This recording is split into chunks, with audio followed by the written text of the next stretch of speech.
करते हैं। पहले हम लोग देखते हैं, आज हम लोग का टॉपिक यूनिफॉर्म सिविल कोड का है। यूनिफॉर्म सिविल कोड को जब हम करते हैं तो सबसे पहले हम आते हैं कि इसमें हम क्या क्या टॉपिक कवर कर रहे हैं, क्या है, क्यों लागू होना चाहिए, जो इसका विरोध कर रहे हैं वो विरोध क्यों ना लागू करने के पीछे उनके अपने तर्क क्या हैं, उन सारे तर्कों पर डिस्कस करेंगे। लागू करने के समय जो चुनौतियां आ सकती हैं, जो चुनौतियां आ रही हैं उसको हम डिस्कस करेंगे और फिर आगे की राह देखेंगे। और आगे की राह मतलब वे फॉरवर्ड देखने के साथ साथ उसमें हम लोग यूनिफॉर्म सिविल कोड में सुप्रीम कोर्ट के क्या डिसीजन आए थे समय समय पर, उन डिसीजन से आपको हम रूबरू करवाएंगे। और सबसे लास्ट में इससे संबंधित जो प्रश्न है, तो हम लोग पहले स्लाइड पे अपने चलते हैं। व्हाट इज यूसीसी, मतलब यूनिफॉर्म सिविल कोड क्या है। इफ यूनिफॉर्म सिविल कोड, देखिए जब कहते हैं सिविल कोड इसका मतलब एक तरीके से जो हमारे यहाँ पे दो तरीके का आईपीसी और जो एक आईपीसी का है सिविल कोड है, एक क्रिमिनल प्रोसीजर कोड होता है। तो क्रिमिनल कोड तो सबके लिए बराबर है, इस देश में रहने वाले सभी के ऊपर समान रूप से लागू करता है। मान लीजिए कोई हिंसा करता है, कोई किसी प्रकार की हिंसा करता है, अगर एक हिंसा के लिए सभी के ऊपर किसी जाति या धर्म का होगा कानून सेम लागू होगा। लेकिन जो सिविल कानून हैं वो अलग अलग धर्मों में अलग अलग हैं। मुस्लिम का अपना मुस्लिम पर्सनल लॉ बोर्ड के तहत उनका अपना तरीका होता है, शादी का उनका अपना अलग है, किसी को बच्चे को गोद लेने का अपना उनका अलग तरीका है, या आप कह सकते हैं कि जो फैमिली में संपत्ति का अधिकार है उसको लेके उनके कानून अलग हैं। तो अलग अलग धर्मों में जो सिविल कानून है वो अलग अलग हैं। इन कानूनों को एक करने की बात की जा रही है कि इन कानूनों को, जैसे हमारा क्रिमिनल प्रोसीजर कोड वाला जो कानून है वो सबके लिए समान है, वैसे जो सिविल हमारा प्रोसीजर कोड वाला जो कोड होना चाहिए ये भी सबके ऊपर समान रूप से लागू हो। ठीक है, तो इसलिए हम कहते हैं कि यूसीसी विभिन्न धार्मिक समुदायों के व्यक्तिगत कानून को सभी नागरिकों के लिए एक समान कानून बदलने का प्रस्ताव है। जो अभी प्रस्ताव सरकार ने सामने रखा है, एक तरीके से प्रस्ताव लोगों के सामने है, उस प्रस्ताव में यही कहा गया कि जो सभी धार्मिक समुदाय के जो व्यक्तिगत कानून हो उसको भी समान बना दिया जाए। दूसरा पॉइंट यह है कि इसमें सहारा किस चीज का सरकार ले रही, सरकार कह रही है कि जो हमारे संविधानविद थे आर्टिकल 44 के तहत हमारा डीपीएसपी जो हमारा राज्य का नीति निर्देशक तत्व है, उसमें जो हमारे संविधान का आर्टिकल 44 है एक समान सिविल संहिता की बात करता है। और इसमें अंबेडकर जी का और नेहरू जी का विचार था कि एक समान सिविल संहिता लागू होनी चाहिए, लेकिन एक बार सबके बीच में कंसेंसस बन जाए, एक सबके बीच में आपसी सामंजस्य वो बन जाए, तब इस कानून को हम लागू करें। ठीक है, और इस कानून को जब लागू किया जाता है तो मुख्यतः कौन से एरिया कवर होंगे, वो एरिया कौन कौन से होंगे जो मुख्यतः इस कानून के आने के बाद प्रभावी होंगे। उसमें शादी के लिए एक समान कानून हो जाएगा। अभी शादी के लिए जैसा कि मैंने बताया हिंदू रिलीजन में हिंदू मैरिज एक्ट के तहत शादी होती है, मुस्लिम में मुस्लिम पर्सनल लॉ का जो अपना कानून है उसके तहत होती है। और जब मान लीजिए कोई हिंदू और मुस्लिम शादी करता है तो बात आती है वो किस के तहत होगा, तो उसकी जो शादी होती है स्पेशल मैरिज एक्ट के तहत होती है। 1955 में एक स्पेशल मैरिज एक्ट बनाया उन्होंने। मान लीजिए कि इंटरकास्ट कोई शादी ऊपर इंटर रिलीजन कोई शादी करता है, जहां पे हिंदू कानून भी लागू नहीं हो पाएगा। भाई हिंदू मैरिज एक्ट और मुस्लिम में मुस्लिम कानून नहीं, तो वहां पे उन्होंने कहा कि हम जो कानून जो ऐसी शादियां होंगी इंटर रिलीजन जो शादियां होंगी वो स्पेशल मैरिज एक्ट के तहत आएंगी। और अभी बच्चों एक मुद्दा, अभी आप लोग बहुत ट्रांसजेंडर वाला मुद्दा आप सुन रहे होंगे और चीजों में हो रहे होंगे। यहाँ पे समलैंगिक विवाह का एक कॉन्सेप्ट आप सुन रहे होंगे समलैंगिक विवाह को लेकर। तो समलैंगिक विवाह को कह रहे हैं कि भाई सरकार से उनका आग्रह है समलैंगिकों का कि हमारे विवाह को भी आप लीगलाइज करो। और उस विवाह को लीगलाइज करने के पीछे वो कहते हैं कि भाई हिंदू के लिए हिंदू मैरिज एक्ट और मुस्लिमों के लिए मुस्लिम पर्सनल लॉ बोर्ड। लेकिन जब ये लोग आपस में इंटर रिलीजन शादी कर रहे हैं, तो जब इनको जो या विशेष प्रकार के कैटेगरी में ये लोग आ जा रहे हैं, तो ये लोग शादी स्पेशल मैरिज एक्ट के तहत कर रहे हैं, तो हम भी लोग को उसी के तहत मान्यता दे दो, हम भी लोग स्पेशल मैरिज एक्ट के तहत शादी कर लें। ठीक है ना, तो वही कह रहे हैं कि जो अगर मान लीजिए यूसीसी आ जाता है तो सभी के लिए शादी का जो है नियम भी समान हो जाएगा। उसके बाद तलाक का जो कानून है, तलाक का कानून भी सबके लिए समान होगा। मेंटेनेंस मतलब क्या होता है, मान लीजिए बच्चों कोई पुरुष है किसी स्त्री को तलाक दे देता है, तो उसके भरण पोषण के लिए जो चीजें होती हैं, मेंटेनेंस उसका जो होता है उसकी जिम्मेदारी होती है अगर वो जॉब में है। तो जो मेंटेनेंस कानून गुजारा भत्ता वाला कानून अभी तक मुस्लिम पर्सनल लॉ बोर्ड के अकॉर्डिंग उसमें तरीका अलग है, उसमें उसका तरीका अलग है। कुछ पैसे देके कुछ वो देके वो अपनी शादी को तोड़ सकते थे जब तक ट्रिपल तलाक का वो कानून नहीं आया था। तो शाहबानो केस में, जब शाहबानो केस आया है 1986 का शाहबानो केस आया है, तो सुप्रीम कोर्ट ने उसमें डिसीजन दिया था कि जो कानून साहबानों के पक्ष में दिया था, अभी हम लास्ट में जो कानून वाला पक्ष वहां दिखाएंगे कि जो शादी होनी चाहिए, जो इसका गुजारा भत्ता है, वो धारा 125 के तहत जो अभी तक कानून में है कि इतना शादी के बाद भी भरण पोषण की जिम्मेदारी उस पुरुष की होगी, ठीक है ना। साहबानों को भरण पोषण मिलना चाहिए, भले मुस्लिम लॉ पर्सनल बोर्ड में कुछ भी इसके बारे में कहा गया है। हालांकि बाद में सरकार ने इस पे कानून लाके जो सुप्रीम कोर्ट के डिसीजन था उसको ओवर रूट कर दिया था वहां पे, तो वो तरीका अलग, लेकिन वहां पे उन्होंने कहा था कि मेंटेनेंस जो है वो उसको भी इस धारा के तहत सब जो कानून के तहत हिंदू में है वही इनको भी मिलना चाहिए। यहां तक किसी कोई दिक्कत नहीं। मेंटेनेंस के पास एडाप्टेशन, एडाप्टेशन मतलब गोद लेने का, हिंदू मुस्लिम में अभी अलग गोद लेने की वो है, मतलब तरीका उनका अपना अलग है। बाद में सक्सेशन ऑफ प्रॉपर्टी, मतलब प्रॉपर्टी का जो हस्तांतरण होगा।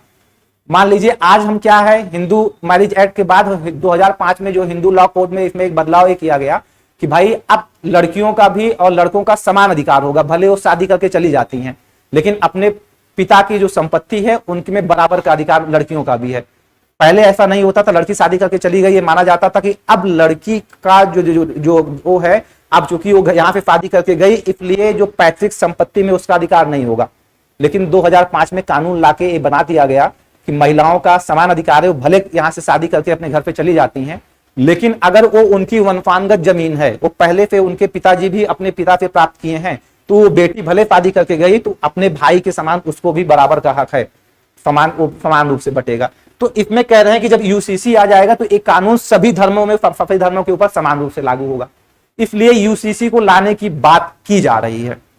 यहां तक किसी को कोई दिक्कत नहीं है। फिर आगे देखिए, अब उसके बाद आता है क्यों लागू किया जाना चाहिए यूसीसी को। अभी सब चीज बता देंगे क्योंकि वहां पे हो जा रहा हो, चीजें सब समझा देंगे। अभी रिकॉर्डिंग जब एक पूरा एक बार हम स्लाइड करवा लें तो आप लोग के जो क्वेश्चन होंगे आप लोग बताइएगा, एक साथ कवर कर देंगे, ठीक है ना। आपने कहा जो मेंटेनेंस वाला भी वो सब चीजें हो सकता है लास्ट तक आपको उसका जवाब भी मिल जाएगा। पहले है क्यों लागू होना चाहिए इसको। अगर यूसीसी को हम कहते हैं कि यूसीसी क्यों लागू हो, तो क्यों लागू होने के लिए पहले क्या है कि राष्ट्रीय एकता, अभी तक क्या है अलग अलग लोगों के लिए अलग अलग कानून जब वो होता है तो आपस में राष्ट्रीय एकता का जो आधार है वो कमजोर हो जाता है।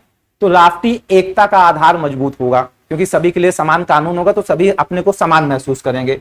लैंगिक न्याय जिसे आप जेंडर जस्टिस कहते हैं, अभी क्या है कि पितृसत्तात्मक मानसिकता कई धर्मों में हावी है, महिलाओं के अधिकारों का शोषण होता है, उनके अधिकारों को कंजर्व किया जाता है। तो अगर यूसीसी लागू हो जाता है तो महिलाओं को समान अधिकार प्राप्त हो जाएगा सभी जगह पे।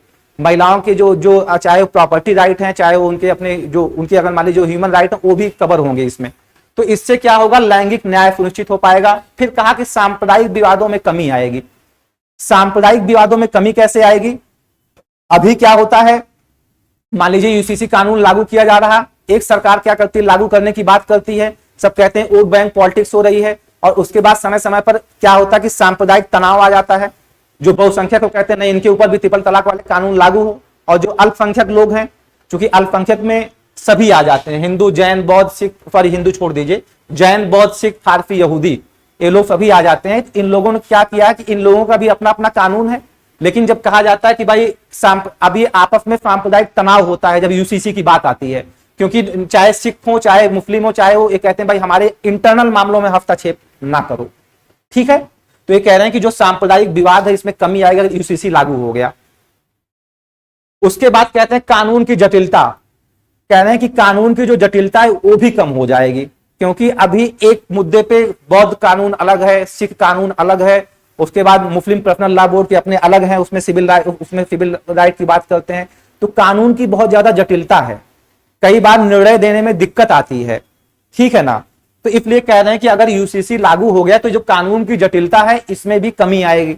इजिली एक नियम होगा, इस नियम का पालन जो नहीं करता उसके तहत उनको सजा वहां प्रदान की जाएगी, ठीक है। तो इसलिए कह रहे हैं कानून की जटिलता जो है वो भी कम होगी। विशेष विवाह अधिनियम के तहत हिंदू मुस्लिम विवाह का जो मतभेद है ये भी समाप्त हो जाएगा, क्योंकि अभी तक क्या है, हिंदू मैरिज एक्ट के तहत कानून अलग तरीके से हिंदू शादी करता है, मुस्लिम महिला अगर हिंदू और मुस्लिम की शादी हो रही तो उसे स्पेशल मैरिज एक्ट के तहत शादी करना पड़ता है। लेकिन जब कानून सभी शादी करने का या तलाक देने का कानून समान रहेगा तो स्पेशल मैरिज एक्ट की जरूरत ही नहीं पड़ेगी, यहां तक कोई दिक्कत नहीं। उसके बाद कह रहे हैं महिला शोषण को धार्मिक अस्मिता से ना जोड़ें, जो लोग कह रहे हैं अभी इसमें अभी तक क्या कहते हैं कि अगर यूसीसी आ जाएगा तो हमारे धर्म के मामले में हस्तक्षेप हो जाएगा, ठीक है। लेकिन यहाँ पे जो महिलाओं का जो शोषण हो रहा है वो धार्मिक अस्मिता से बड़ा मुद्दा है, क्योंकि वाईबी चंद्रचूड़ महोदय ने अपने उसमें कहा था, अपने निर्णय में एक बार कहा था कि जो कानून महिलाओं के राइट को कंजर्व करता हो वो कानून नहीं, वो बेड़ियों के समान है। मतलब वो धार्मिक जो धार्मिक कानून नहीं, वो बेड़ियां हैं, इसलिए इन बेड़ियों को तोड़े जाने की जरूरत है। और फिर कहा जाता है भारत में धर्मनिरपेक्षता का मुद्दा है। हम लोग, हमारे यहाँ की धर्मनिरपेक्षता पश्चिम की धर्मनिरपेक्षता से अलग है। हम लोग कहते हैं कि हम लोग यहाँ की धर्मनिरपेक्षता कहती है कि राज्य का धर्म से सैद्धांतिक दूरी, आप समझ रहे हैं इसका करने का मतलब क्या है कि सैद्धांतिक दूरी है दोनों के बीच में। सैद्धांतिक दूरी से आशय यह है कि अगर जरूरत पड़ेगी तो राज्य जो है धार्मिक मामलों में हस्तक्षेप करेगा। अगर धर्मनिरपेक्षता की एक लाइन में परिभाषा समझें तो कहा जाता है कि धर्म का राज्य से अलगाव, क्योंकि पश्चिम मान्यता है। हमने फ्रांस में कहा कि फ्रांस में क्या है, राज्य और धर्म से बिल्कुल अलग है। धर्मनिरपेक्षता का एक पूरा टॉपिक ही हम एक अलग लेके कवर करेंगे, वो भी करंट का मुद्दा ही है। लेकिन अभी बस इतना समझिए कि हमारे यहाँ पे धर्मनिरपेक्षता से आशय ये होता है कि राज्य का धर्म से सैद्धांतिक दूरी, और सैद्धांतिक दूरी ये कहती है कि अगर राज्य किसी धर्म के मामले में हस्तक्षेप करता है, ठीक है ना, कर सकता है उस कंडीशन में जहां पे संवैधानिक मूल्यों का कोई धर्म हास करता है। जैसे सबरीमाला मंदिर में क्या हुआ, सब महिलाओं के प्रवेश को शुरुआत में रोक थी, बाद में उन्होंने क्या किया, सुप्रीम कोर्ट का डिसीजन आया कि राज्य ऐसा कानून बनाए महिलाएं भी वहां प्रवेश कर सकें। हाजी अली दरगाह मुंबई का केस, महिलाओं के वहां पे जाने पर प्रतिबंध, लेकिन वहां भी सरकार, वहां भी सुप्रीम कोर्ट ने उनको डिसीजन दिया राज्य को कि वहां कानून बनाओ, महिलाओं के प्रवेश को वर्जित नहीं किया जाए।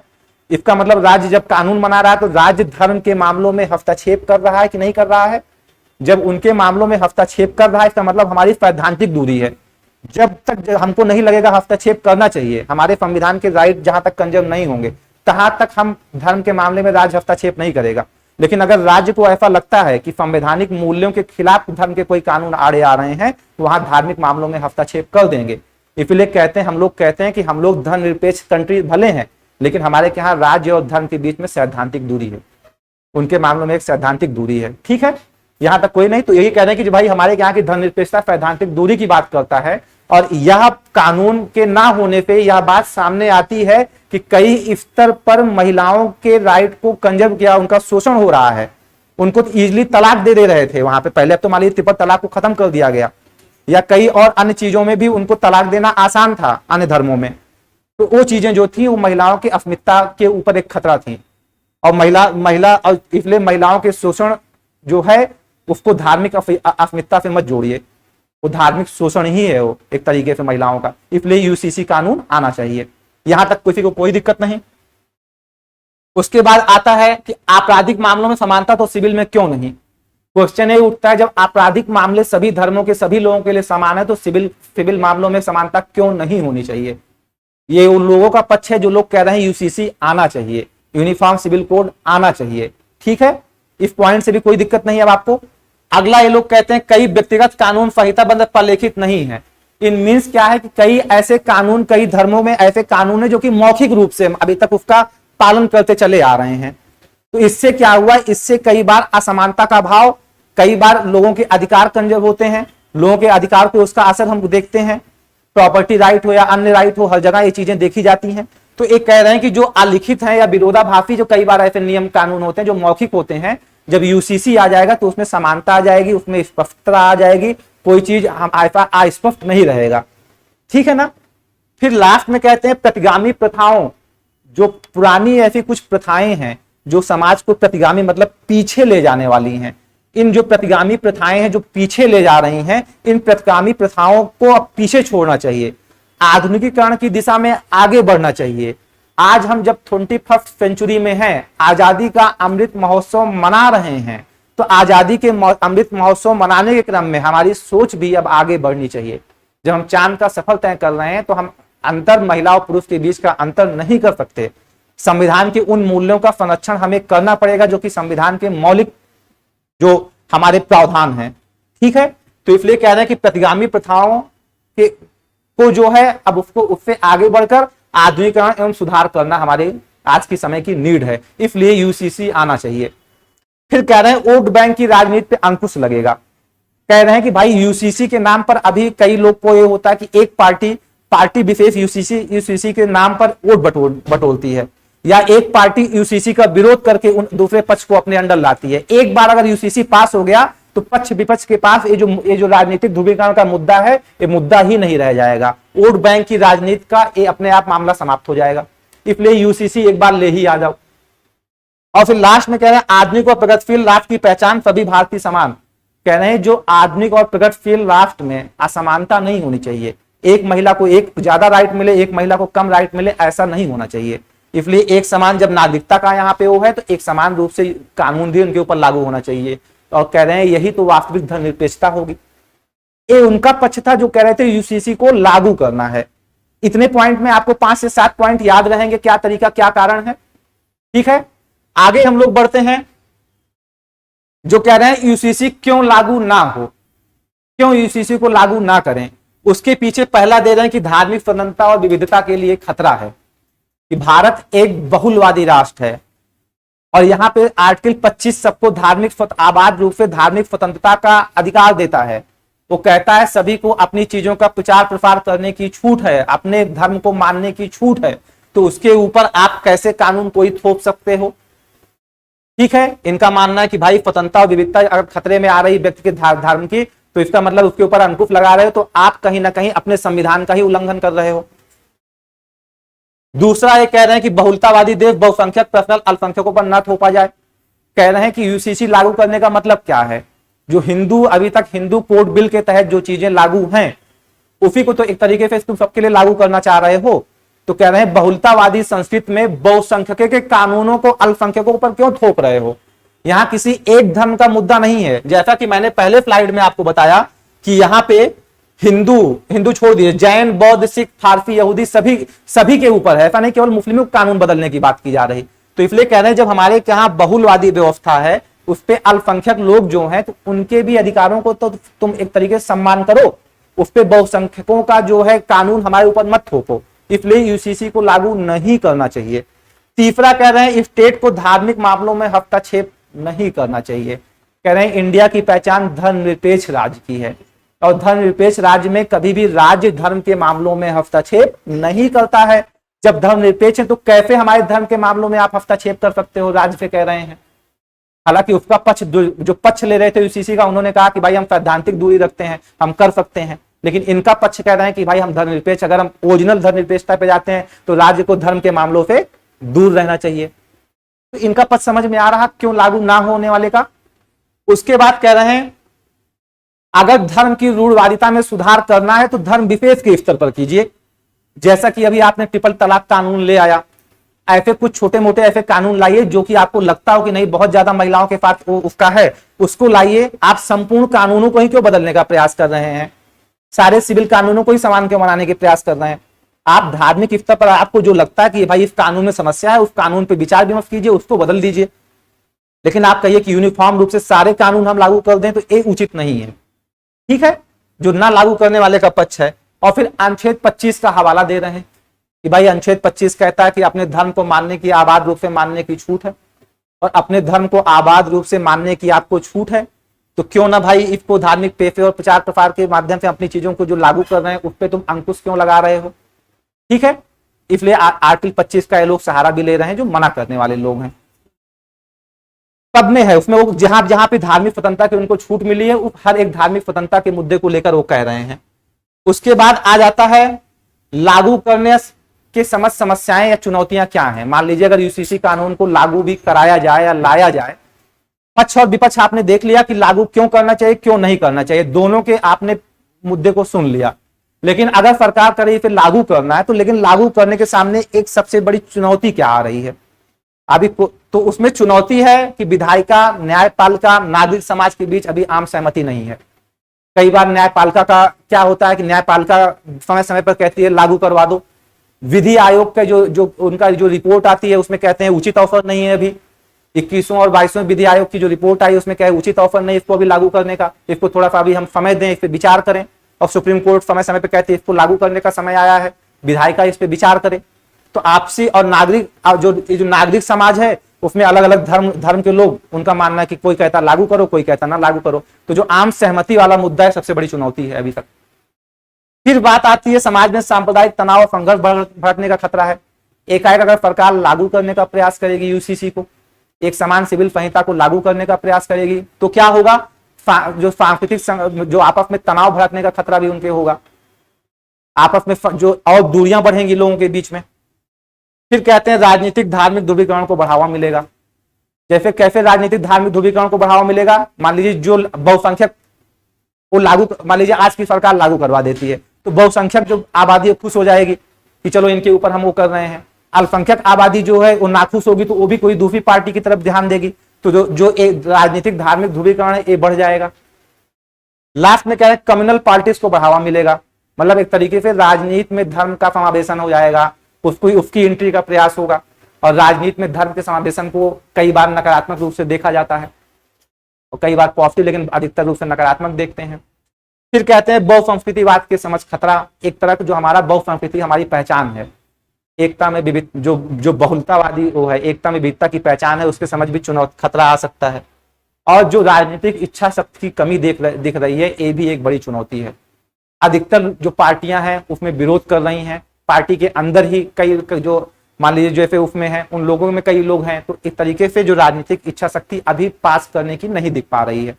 इसीलिए क्या है कि जब आर्टिकल 44 के तहत संविधान में जब डीपीएसपी के तहत इसको रखा गया था, तो डीपीएसपी के तहत जब इसको रखा गया शुरुआत में 44 में, और उस समय कहा गया था कि भाई इसको लागू करवाना राज्य की जिम्मेदारी होगी, आज नहीं तो कल, क्योंकि बी आर अम्बेडकर और नेहरू जी भी इसके सपोर्ट में थे एक समय। तो उन लोगों ने कहा था समय आने के साथ आपसी कन्सेंसस बन जाएगा तो इसको लागू करवा देंगे। लेकिन आज आजादी के 75 साल बीत गए और संविधान बनने के लगभग कह सकते हैं लगभग 73 साल संविधान बनने के भी बीत गए, लेकिन बनने के बावजूद भी आज भी आर्टिकल 44 चरितार्थ नहीं हो पाया है, अस्तित्व में नहीं आ पाया है। तो इसलिए कह रहे हैं कि कहीं ना कहीं राजनीतिक इच्छा शक्ति की कमी है। ठीक है, उसके बाद हम आ जाते हैं आगे की राह कंप्लीट कर देंगे। अभी सब कुछ आप लोग लिख लेंगे, आप लोग चिंता मत कीजिए, सबको राजनीतिक इच्छा शक्ति की कमी, कम्युनल पॉलिटिक्स, राजनीतिक धार्मिक ध्रुवीकरण को बढ़ावा मिलेगा। इनमें की हमने जैसे कहा कि मान लीजिए अगर भाजपा ले आती है यूसीसी को, तो मान लीजिए बहुसंख्यक लोग हैं वो आने से खुश हो जाएंगे कि चलो एक समान सिविल संहिता लेके आ रहे हैं। वो धार्मिक ध्रुवीकरण, राजनीतिक ध्रुवीकरण, मतलब उनके प्रति लोगों का झुकाव बढ़ जाएगा। एक दूसरी पार्टी है वो जो मान लीजिए कांग्रेस है, वो इसका विरोध कर देती है, तो उसके जो अल्पसंख्यक लोग हैं उसके पक्ष में जाएंगे कि चलो देखो हमारे साथ खड़े रहे, तो राजनीतिक धार्मिक ध्रुवीकरण को बढ़ावा दे देगा। अब आ जाते हैं हम लोग आगे की राह पर। आगे की राह क्या है, वे फॉरवर्ड क्या हो, आपसे सोल्यूशन पूछा जाएगा तो होना क्या चाहिए भाई। एक कह रहा लागू होना चाहिए, वो अपना तर्क दे रहा, एक कह रहे हैं नहीं लागू होना चाहिए, उनका तर्क है, आपका तर्क क्या है, या आपके तर्क के अलावा आप कैसे जस्टिफाई करोगे चीजों को लागू करें या ना करें। तो इसमें सबसे पहले जब कभी ऐसा मुद्दा आप फंसिए और आप लोग जब निष्पक्ष होकर कोई बात कह रहे हो, तो अधिकतर वहां सुप्रीम कोर्ट या संविधान का सहारा लीजिए कि सुप्रीम कोर्ट क्या कह रहा और संविधान क्या कह रहा, उसको आधार बना के लिखेंगे तो आपके ऊपर चीजें कम आएंगी। और एक कुछ अच्छी अच्छी बातें उसके साथ बाद में आप लिख दीजिए, लेकिन हमेशा एग्जाम में नंबर ठोस पॉइंट लिखने की मिलते हैं। आप बहुत बेसिक उसमें समझिए कि आगे की राह में एक सल्ला मुद्गल केस और शाह बानो केस की हम बात करेंगे। ठीक है, इस सल्ला मुद्गल केस अलग है और शाह बानो केस अलग है, बनाम लिख दिया गया है, दोनों केस अलग अलग है, इसको बनाम आप काट लीजिएगा। तो पहले हम बताते हैं शाह बानो केस में क्या हुआ। शाह बानो केस में 1985 के आसपास शाह बानो केस का फैसला आया। उसमें उन्होंने क्या किया था, तलाक दिया। देखिए हमने बाद में इस कानून के बारे में हमने इसमें किया फैसले में, इसमें था शाह बानो बनाम मोहम्मद अहमद खान का जो केस था वो 1985 में गया था। तो सुप्रीम कोर्ट ने कहा कि भाई आपको शाह बानो को भरण पोषण देना पड़ेगा, क्योंकि उन्होंने ट्रिपल तलाक के तहत उनको तलाक तो दे दिया, और तलाक देने के बाद उन्होंने उनकी जो वो रखी, मतलब जो उस पे वो बहुत कम पैसे, जो होता नहीं कि बस नाम मात्र का कहने भर का पैसा उनको दिया था, वो कोर्ट चली गई। और कोर्ट जाने के बाद उन्होंने कहा कि धारा 125 के तहत, जो धारा 125 के तहत तुम्हें भरण पोषण देना पड़ेगा। तो एक तरीके से वो ऑलरेडी वहां पे जो है, जो अभी तक जो हिंदू सिविल कोड के तहत जो कानून लागू था उसी के तहत इनको भरण पोषण देने की बात कर ही दिया था उन्होंने। तो अब वहां पे आया कि भाई अब कानून एक बनाओ, और कानून बना के इसी तरीके से अब कहीं भी ट्रिपल तलाक होता और तो सुप्रीम कोर्ट के उसी डिसीजन का सहारा लिया जाता। तब उस समय कानून की वो बचने के लिए और धार्मिक विरोध को देखते हुए सरकार ने सुप्रीम कोर्ट का जो निर्णय था उसको ओवररूट करते हुए कानून बनाया इनके लिए कि वही पुराना तरीका ही लागू रहेगा, पुराने तरीके से चीजें चलती रहेंगी। तब ये कहा गया कि एक तरीके से सरकार ने, उस समय में भी राजीव गांधी जी की सरकार थी, ये कहा गया कि सरकार ने अपनी चीजों को एक तरह साहबानों के साथ जस्टिस नहीं किया। धर्म का वोट पाने के लिए, वोट बैंक की राजनीति को सुधारने के लिए साहबानों के साथ वहां पे ज्यादती हुआ, अन्याय हुआ। फिर आता है दूसरा केस, फल्ला मुदगल का केस आता है। और फल्ला मुदगल केस में क्या होता है, फल्ला मुदगल को जब तलाक दिया जाता है 1995 में, क्या करते हैं, एक से अधिक शादियां करने के पक्षधर होते हैं, उनके पति महोदय जो होते हैं, उन्होंने कहा कि तब सुप्रीम कोर्ट ने कहा कि देखिए आप अपना धर्म उन्होंने कहा कि हम मुस्लिम धर्म धारण कर लेंगे और मुस्लिम धर्म करके हम 2 शादियां कर लेंगे। तब सुप्रीम कोर्ट ने कहा कि पहले तो आप सल्ला मुदगल को जो है आप एक तरीके से उनको वहां पे तलाक दीजिए, और तलाक देने के बाद ही आप क्या करेंगे, जब आपका तलाक कंप्लीट हो जाएगा तब आप अपना धर्म बदलकर दूसरी शादी कर सकते हैं। जब तक कि आपका तलाक का प्रोसेस कंप्लीट नहीं हो जाता है आपको धर्म बदलने की छूट नहीं है। इसका मतलब आप 2 शादियां भी, आप 2 पत्नियों को नहीं रख सकते हैं, आपको माना जाएगा कि आप हिंदू मैरिज के तहत ही 2 पत्नी रख रहे हैं, आपको जेल हो सकती है। तो ये फल्ला मुदगल का केस था इनका। और तीसरा केस आता है सायरा बानो को। शाह बानो थी, ये सायरा बानो। 3 केस को आप कभी भी यूसीसी का मुद्दा आएगा आप लोग को याद रखना है, हमेशा इनको कोड ही करना है। सायरा बानो का केस 2017 में आया, यहां भी ट्रिपल तलाक का मुद्दा गया और सुप्रीम कोर्ट ने स्पेशली सरकार को कहा कि आप ट्रिपल तलाक संबंधी कानून लेके आओ जिससे महिलाओं का शोषण उसमें रुक सके, बार बार मेरे फैसले का इंतजार ना किया जाए। इसलिए सरकार ने जब अभी ट्रिपल तलाक कानून को समाप्त किया तो कहा कि हमने तो समाप्त किया लेकिन हम सुप्रीम कोर्ट की गाइडलाइन को फॉलो कर रहे थे। 2017 में सुप्रीम कोर्ट ने सायरा बानो केस में ऐसी गाइडलाइन दी थी कि मेरे ऊपर पे मतलब सॉरी जो इनके लिए इस तलाक संबंधी के लिए जो व्यवस्था के लिए एक कानून लेके आओ, इसलिए हम ट्रिपल तलाक कानून लाके ट्रिपल तलाक कानून को समाप्त करते हैं। तो इस 3 केस को आप याद रखिएगा, आगे के वे फॉरवर्ड में इन तीनों केसों को आप कहिए कि इसके आधार पर कहीं ना कहीं सुप्रीम कोर्ट जो है यूसीसी का पक्षधर ही दिखता है। कोई दिक्कत नहीं यहां तक। दूसरा पॉइंट देखिए, हाँ कर सकते हैं, उनके यहाँ पे छूट है उन चीजों की। हाँ उन्हें ट्रिपल तलाक देके या 2 बीबियां रखने की वहां पे छूट है, उनकी के बारे में हम लोग अलग से चर्चा करेंगे। अभी यूसीसी पे ही चर्चा करते हैं केवल हम लोग, उनके यहाँ पे छूट है। इसलिए कहेंगे कि वो मुस्लिम अगर उसमें धर्म परिवर्तन करके इसलिए दूसरी शादी करने का प्रयास कर रहे थे, सुप्रीम कोर्ट ने उसमें रोक लगा दिया कि पहले की तलाक कंप्लीट करो, तलाक प्रोसेस, उसके बाद तुम धर्म परिवर्तन करो, तब तुमको 2 शादी करने की छूट होगी वहां पे। उसके बाद आता है अब उसमें अब कह रहे हैं करना क्या चाहिए, तो कह रहे हैं कि भाई जो अभी तुम यूसीसी कानून लेके आ रहे हो, पहली बार संसद की जो स्टैंडिंग कमेटी है, स्टैंडिंग कमेटी के समक्ष रख दीजिए और जनता के बीच में एक तरीके से जनता से भी उस पर आप राय लीजिए और जनता से भी आप उस पर राय ले लेंगे और राय लेने के बाद उसमें धर्म गुरुओं को भी शामिल कीजिए। और धर्म गुरु क्या होंगे, अपने लोगों को समझाएंगे क्या सही है क्या उचित। एक बार राजनीतिक व्यक्ति का प्रभाव कम होता है लेकिन धर्म गुरुओं का प्रभाव ज्यादा होता है अपने धर्म के लोगों पर। अगर वो सही से समझाएंगे तो विवाद का मुद्दा नहीं रह जाएगा। तो आप वे फॉरवर्ड में 3 चीज को शामिल कीजिए। पहली बात क्या करेंगे, स्टैंडिंग कमेटी को भेजिए, सीधे कानून को आप लागू मत कर दीजिए, नहीं तो उसका विरोध बहुत ज्यादा हो जाएगा। जैसे किसान बिल को उन्होंने सीधे लागू करवाने का प्रयास किया, विरोध बहुत ज्यादा हो गया, तो उन्होंने कहा उसका उस तरीके का काम मत कीजिए। आप पहले तो जो संसदीय जो स्टैंडिंग कमेटी है उसको भेज दीजिए, उस पर संसद में आप आराम से चर्चा हो कमेटी के बीच में। उसके साथ साथ जो आपका प्रस्ताव है उसको आप एक तरीके से पब्लिक डोमेन में रखिए। पब्लिक डोमेन में जब रखेंगे तो लोगों के सुझाव भी आएंगे और लोगों के सुझाव के आने के बाद जो आप कानून बनाइए उसमें वहां के धर्म गुरुओं को भी राय लीजिए, उनको विश्वास में लीजिए, उनके माध्यम से एक तरीके से कंसेंसस बनाने का प्रयास कीजिए, ऐसा इन्होंने कहा। लोगों की मतलब वे फॉरवर्ड में ऐसी सलाह भी है। उसके बाद आता है सहकारी संघवाद की सहायता से केंद्र और राज्य को मिलकर काम करना पड़ेगा। यहां बात सहकारी संघवाद की हो रही है, तो सहकारी संघवाद की नहीं, ये अलग है। सुप्रीम कोर्ट के जो 3 डिवीजन थे मैंने उसको बताया कि सुप्रीम कोर्ट के ये जो 3 डिवीजन थे, 3 डिवीजन को आधार बनाना है। उसके बाद हमने एक अगला पॉइंट वे फॉरवर्ड में लेना है कि भाई विचार विमर्श व्यापक कैसे बने। तीसरा सहकारी संघवाद का सहायता हमें लेना है। सहकारी जब संघवाद की बात कर रहे हैं तो केंद्र और राज्य की बात ही सिर्फ हम नहीं कर रहे हैं, हमारे यहाँ त्रिस्तरीय व्यवस्था है, केंद्र राज्य और पंचायती राज सिस्टम की व्यवस्था है।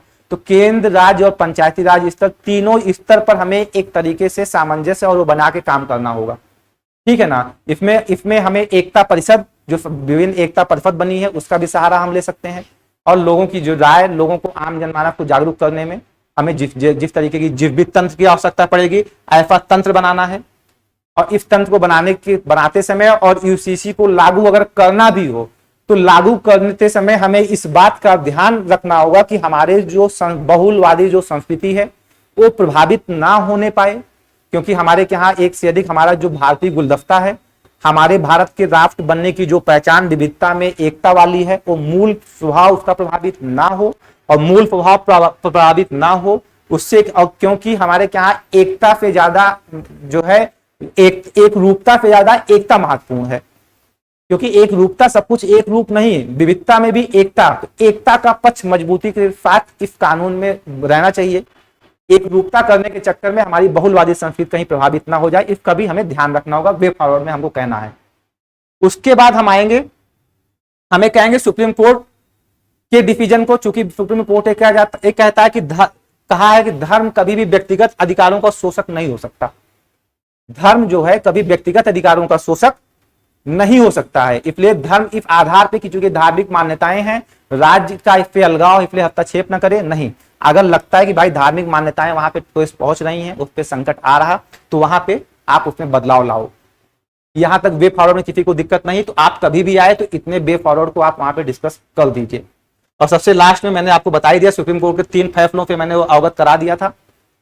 इसलिए कह सकते हैं कि आर्टिकल जो 37 था, अनुच्छेद 37, देखिए एक साथ कई चीजें कवर होंगी, आपको संविधान के आर्टिकल भी इसके साथ साथ कवर होंगे। आर्टिकल 44 तो आपको कहता है कि एक समान सिविल संहिता, लेकिन आर्टिकल 35 इस बात पर रोक भी लगाता है कि एक तरीके से कोर्ट द्वारा इस पे कहीं भी हस्तक्षेप इस पे नहीं किया जा सकता है। डीपीएसपी पे कोर्ट डायरेक्ट उसको लागू करवाने के लिए नहीं कह सकता है, वो राज्य के डिस्क्रिशनरी पावर पे वो निर्भर है कि राज्य कब उसको लागू करवाए, जब उसके पास संसाधन आ जाए, उसके कई तरीके हैं, तब उसको लागू कराएगा। तो आर्टिकल जो 37 है, इसलिए इसलिए एक समान सिविल संहिता को हमारे संविधान विदों ने डीपीएसपी में रखा कि उस पर जब कभी इसको लागू करना हो तो इस पर व्यापक विचार विमर्श हो सके, ठीक है ना, और व्यापक विचार विमर्श होकर ही उस पर लागू हो सके। इस तरीके से हम लोग दिखाएंगे और सबसे लास्ट में हम लोग कह देंगे कि भाई जो धर्मगुरुओं की सहायता, इन सब की सहायता लेके वे फॉरवर्ड में इतने पॉइंट आप लोग को हमेशा अपने दिमाग में रखना है कि इतने पॉइंट के अलावा इससे अधिक पॉइंट कभी जरूरत नहीं। यूसीसी का कैसा भी क्वेश्चन आएगा वहां पे एप्लीकेबल हो जाएगा। सायरा बानो केस का जो आया था, तो सायरा बानो केस 2017 में आया था, और सायरा बानो केस 2017 में आने के बाद उन्होंने कहा कि जो ट्रिपल तलाक संबंधी जो कानून है, इस कानून को आप समाप्त कीजिए, और इस कानून को समाप्त करने के बाद इस कानून में एक तरीके से ऐसा लाइए कि महिलाओं के अधिकार जो है उनका, महिलाओं का शोषण ना हो सके, कोई ऐसे ही महिलाओं को ना छोड़ सके। इसके लिए तुम एक समान कानून आप बनाइए, ट्रिपल तलाक, जिससे महिलाओं के अधिकार सुरक्षित रह सकें। हाँ, तलाक तलाक तलाक कहते थे, उससे संबंधित था, ठीक है, यहां तक कि कोई दिक्कत नहीं है। और सबसे लास्ट में इससे संबंधित कोई अगर प्रश्न होगा तो उस संबंधित यूसीसी संबंधित अगर कोई प्रश्न जो आना है, तो अगर प्रश्न देखिए क्या आएगा और आपको जो चीजें आपने पढ़ी वो कैसे उससे कनेक्ट हो रहा है, इस चीज को भी आप देखिए। क्वेश्चन आया है कि भारतीय समान नागरिक संहिता को लागू करने के पक्ष एवं विपक्ष के पहलुओं का विश्लेषण करें। इसे लागू करने में आने वाली चुनौतियों को ध्यान में रखकर आगे की राह सुझाइए, ठीक है। तो पहला क्या था, नागरिक संहिता को लागू करने के पक्ष और विपक्ष के पहलू, तो क्यों लागू होना चाहिए और क्यों नहीं लागू होना चाहिए, ऑलरेडी यहां विश्लेषण हुआ है। इसका पहला पक्ष, जो क्वेश्चन का पहला पक्ष है, वो कवर हो जाएगा यहां तक। और इसे लागू करने में आने वाली चुनौतियों को ध्यान में रखकर आगे की राह सुझाइए। तो चुनौतियां जो पहले बताइए, इसमें 3 चीजें पूछ रहा है, 4 चीजें। पहले लागू करने का पक्ष विपक्ष 2 चीजें हो गई, वो दोनों वहां से क्लियर। आगे लागू करने में चुनौतियां क्या क्या आ सकती हैं, चुनौतियां, और आगे की राह वे फॉरवर्ड में, उसमें आप सुप्रीम कोर्ट का डिसीजन भी आ जाएगा। और सुप्रीम कोर्ट के डिसीजन को करते हुए आप एक तरीके से अब सारे पक्षों को शामिल करेंगे, तो आपका जो कंक्लूजन भी होगा या जो वे फॉरवर्ड भी होगा वो भी काफी प्रभावी बन जाएगा। ये पहला क्वेश्चन है, इस क्वेश्चन को देखिए। फिर इसके बाद 2015 में आया यूपीएससी का क्वेश्चन, उन संभावित कारकों पर चर्चा करें जो भारत को अपने नागरिकों के लिए एक समान नागरिक संहिता लागू करने से रोकते हैं, जैसा कि डीपीएसपी में प्रदान किया गया है। तो एक तरीके से चुनौतियां वाले पक्ष पे कह रहा है कि चुनौतियां क्या हैं। इसका मतलब जो चुनौतियां जो आप देख रहे हैं, कहा गया लागू करने के समय समस्या और चुनौतियां, इसको आप कहते हुए और कुछ पॉइंट आप लोग यहां पे भी उठा सकते हैं। क्यों लागू हुआ और वहां पे आर्टिकल 44 और आर्टिकल 44 क्यों लागू नहीं हो पाया, इस चुनौतियों को बताते हुए आप बताइए कि क्या क्या चीजें हुई। सारा आंसर हो जाएगा 2015 में। आप क्वेश्चन आप देखेंगे, क्वेश्चन ए रहा कि उन संभावित कारकों पर चर्चा करें जो कि यूसीसी को लागू करने को रोकते हैं, और जैसा कि डीपीएस में प्रदान किया गया है। तो आपको बताना पड़ेगा कि आर्टिकल 44 में इसका उल्लेख किया गया था, लेकिन आर्टिकल 35 उसे इस बात के लिए रोकता है कि जब तक कि भाई इस पे सही से कंसेंसस ना बन जाए, राज्य इस पे तैयार ना हो जाए, तब तक के लिए उन्होंने इसलिए इसको डीपीएसपी में रखा। लेकिन आज तक इस पे कंसेंसस ना बन पाने के चलते या सुप्रीम कोर्ट डायरेक्ट उस पर डिसीजन ना दे पाने के चलते अभी तक यूसीसी कानून अस्तित्व में नहीं आ पाया।